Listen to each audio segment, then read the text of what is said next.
Shalom, saudaraku yang terkasih di dalam Tuhan Yesus Kristus. Hari ini saya akan membagikan ayat firman Tuhan yang terdapat dalam Yeremia 39 ayat 1-10 dengan judul Jatuhnya Kota Yerusalem.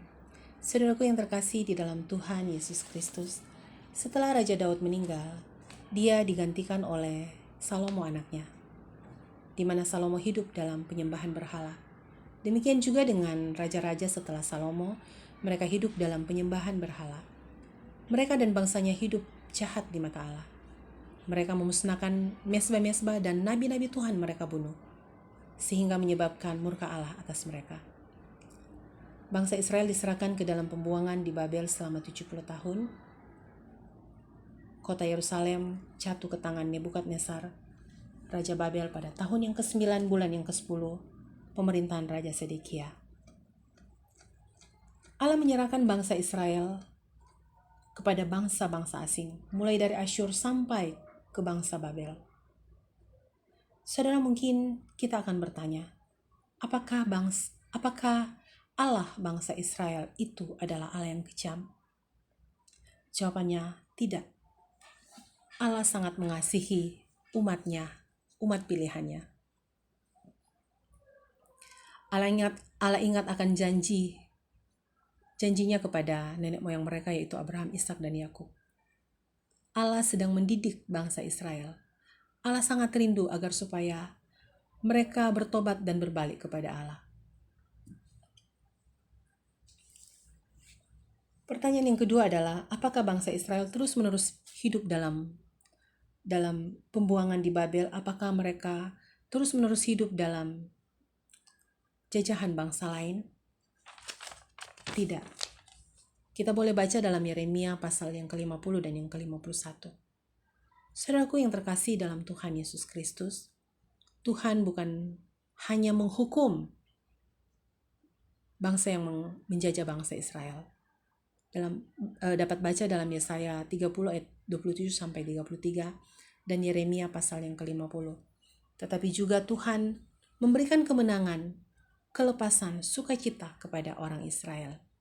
Boleh baca dalam Yeremia 50 ayat 4-6 dan Yesaya 30 ayat 18-20 dengan judul Janji Keselamatan bagi Sion. Dan dalam Yesaya 33 ayat 5-6 berkata, Tuhan tinggi luhur, sebab ia tinggal di tempat tinggi. Ia membuat Sion penuh keadilan dan kebenaran.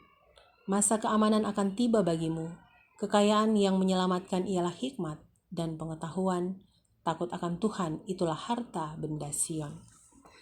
Saudaraku yang terkasih di dalam Tuhan Yesus Kristus, ada kelepasan bagi bangsa Israel, di mana mereka boleh lepas dari penjajahan bangsa lain. Dan yang paling utama adalah mereka dapat memiliki kebebasan untuk beribadah kepada Allah mereka. Mereka boleh mendapatkan haknya, yaitu suatu hal yang bersifat kekal, yang tidak dapat dicuri oleh siapapun juga. Mari kita baca dalam Yeremia 50 ayat yang ke-5.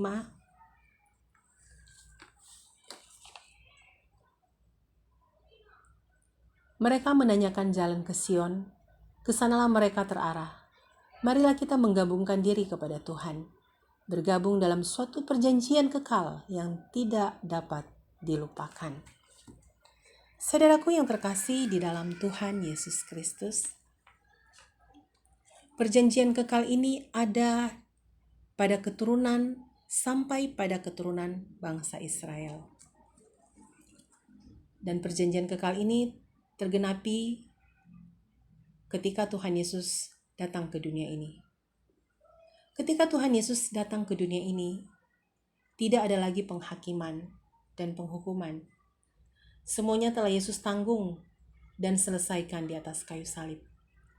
Akan tetapi, satu hal yang harus kita pahami, kita juga harus menghargai pengorbanan Tuhan di atas kayu salib dengan cara mentaati firman-Nya. Ini adalah merupakan wujud nyata iman kita kepada Tuhan Yesus. Saudaraku yang terkasih dalam Tuhan, janganlah kita mempergunakan pengorbanan Tuhan sebagai kesempatan untuk berbuat dosa. Justru, ketika kita tidak menghargai pengorbanan Tuhan, itu adalah dosa. Kita memang telah diselamatkan oleh darah Yesus, tetapi kita juga harus berjuang untuk hidup dalam kasih, kebenaran, dan keadilan. Oleh karena itu, marilah kita pergunakan perisai iman. Kita boleh baca dalam Efesus 6 ayat 10-20. Berusahalah untuk hidup dalam Tuhan Yesus di dalam kekuatan kuasa-Nya. Amin.